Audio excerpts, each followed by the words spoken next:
What's good, YouTube? The deal has finally been made, and Eric Bledsoe will be going to the Milwaukee Bucks, and they will be giving up a 2018 first-round pick and a second-round pick in Greggy Monroe, a guy that I thought would be a candidate for Sixth Man of the Year because he put up great numbers last year, especially off the bench, and especially when teams switched or they played a smaller lineup. He was able to bulldoze, overpower, and dominate in the post and shoot over smaller defenders.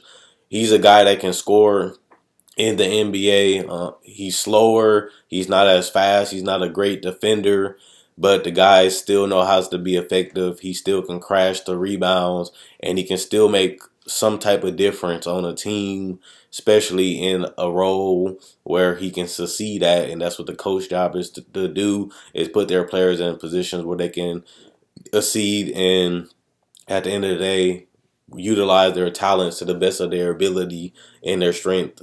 And at the end of the day, Eric Bledsoe, this trade should have happened in the summertime, because it was word around that the Suns was trying to get rid of Eric Bledsoe to the Bucks, but that was in the summertime, and I think they should have did it earlier because it allowed them to lose value with Eric Bledsoe because he sat without even playing.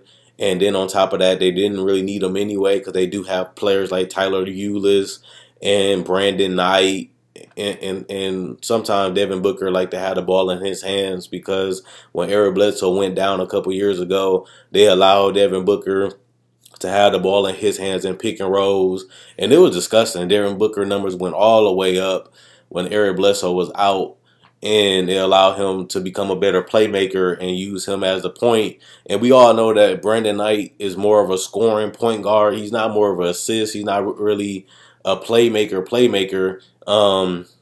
He's more of a scorer and a shooter. He likes to come off screens. He likes to shoot a lot of threes, even though he's not, what he used to be. But you never know. He's young still, and he can come back. And like I said, they still have Ulis at the end of the day, who plays good in the minutes that he gets. And even though he's undersized, it might become a defensive liability.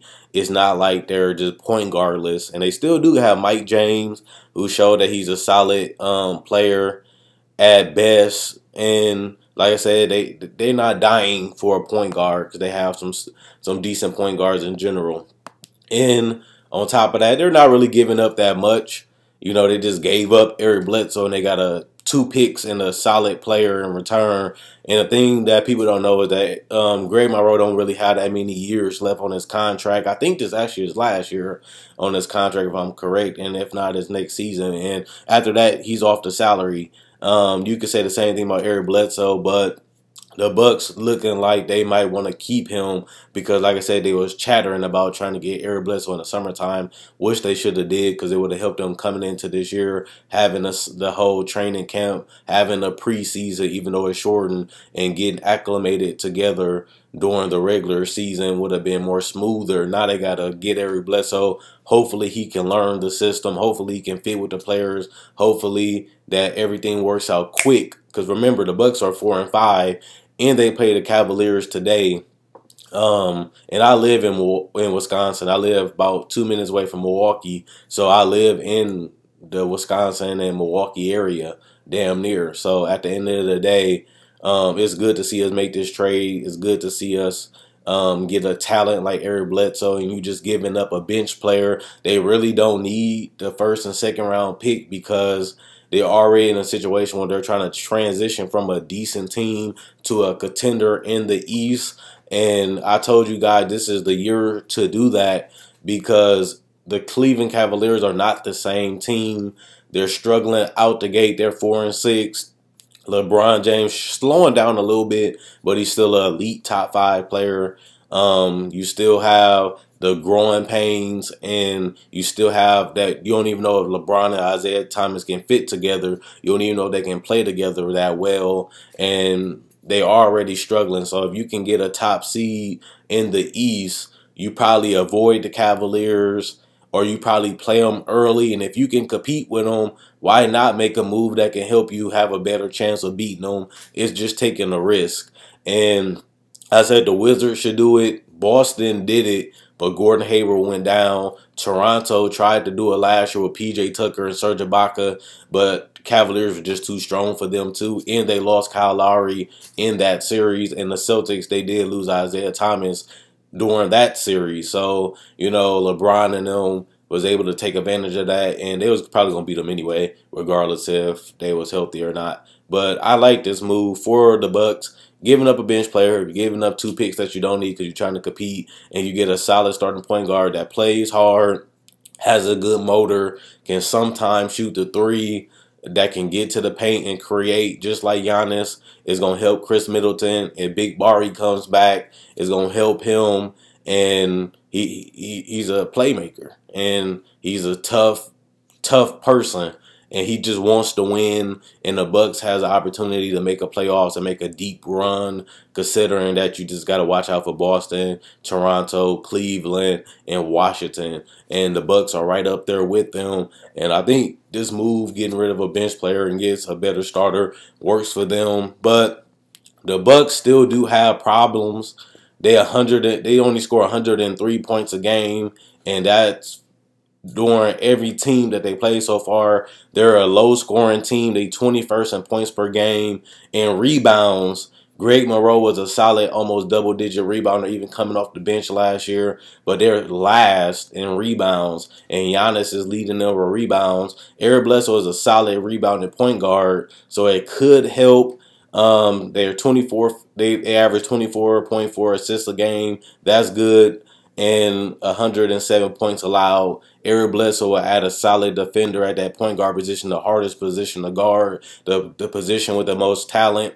And you add him there, and that should help you in your starting lineup, hopefully, to guard the best position in the league right now, besides the small forward position. And another thing is that at the end of the day, you have to pay Jabari. At the end of the day, you already paid Chris Middleton. You already paid Giannis. And you have to play Jabari. He might not warrant as much money because he's been injured a lot. So that might take away how much money you have to pay him. And you probably going to have to pay McCord back, down the line. You pay Matthew Dellavedova. So it's either you go for it now and see what you can do, or you just wish, like, what happened if we would have got Eric Bledsoe? What happened if we would have made that move? And now that they made it, we're going to see if they can gel quick and make a move for that top 3, top 4 seed. And hopefully it's going to hurt Giannis' numbers because Eric Bledsoe going to have the ball in his hands. It's going to hurt Giannis' numbers because you're not having the ball in your best player's hand in general, but you are having a solid point guard that can, elite kind of point guard that can make plays and score the basketball too, and he can get to the paint and make other players better. And that's a good thing about having Eric Bledsoe, but it will take the ball out of Giannis' hands, and that is an important thing that people need to know. But Eric Bledsoe also can shoot solid. He's not a great, amazing shooter, but he's a respectable shooter, and he's getting better even at the standstill threes. So he might not shoot 48%, or 40%, 36%, but he's going to knock down enough on where you got to be honest and you still have to contest because he became a respectable three-point shooter. And I like the move. And Phoenix, what they get a guy that they can try out. Obviously, I don't think they're going to keep Greg Monroe. I wouldn't be surprised if they tried to trade him or tried to buy him out, honestly. And if they don't, like I said, he's an aspiring contract. A championship team might trade for him or try to make a package to get him to come off their bench, or they might make a move to make him a starter. But at the end of the day, the Suns, they don't need Greg Monroe. They mostly need the picks.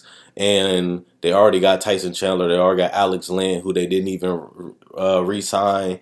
Exercise his option. So they're going to basically let Alex Len probably walk at the end of the day. So they give them some little insurance in the side. He can play the power forward too, but he's not a spacer like Bender or Chris, who's trying to become the new modern day 4 and 5s. And he doesn't help there, but you get a contract of a player that now we get a player that we're not going to keep, but we get a first round and a second round pick that helps us build for the future. and try to get a superstar in the draft, because we already got our pick. Now we got a pick from the Bucks probably, and we still got a second round pick. So we got more tries to see if we can hit a home run to get a superstar in the NBA draft. So it helps them because they're a rebuilding team. It helps them because the Bucks can probably still be a low team and they can get a top 10, top 20 pick, or top 15, top 20 pick. And if the trade works for the Bucks, they just gonna get a lower pick. But at the same time, nobody's really expecting the Bucks to be one of the best teams in the league. We expect them to be in that that top 5 in the East. And with this move, it should help them do it. Let me know what you guys think about the Eric Bledsoe trade. I like it for the Bucks. I think it's something that they needed. Delly hasn't showed they can be a dominant starting point guard. It bumps Brogdon to the bench, so that way that strengthens their bench, because now you have a solid, versatile defender and scorer off your bench to go with McCord and Delly and players of that nature. So it really helps them at the end of the day with their roster depth, because now people go back to their natural position. You have a bench with Brogdon, Delly, McCord, Gary Payton is solid, Tony Snell, Teletovic, Rashad Vaughn, and Jason Terry. And you don't really have to pay anybody but Bledsoe at this point, because if you want to re-sign him, it's going to cost you. So let me know what you guys think about this trade. Did it help the Bucks? Would it put them over the limit? Would it make them a contender? Would it make them better to make a better run at the Cleveland Cavaliers, who have point guard problems with Derrick Rose not being as good of an offensive player, and Isaiah Thomas not even being healthy? It might not even be the same, and that gives them an advantage over them too, because they got a bigger, stronger point guard that can basically take over a game against a smaller defender like Isaiah Thomas. So check out my website, analysisplayground.com. Link will be in the description, comment section below. Check out my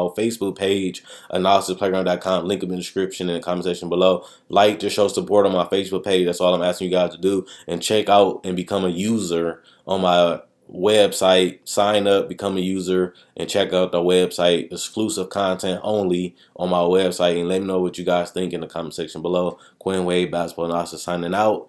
And hopefully the Bucks can become a contender.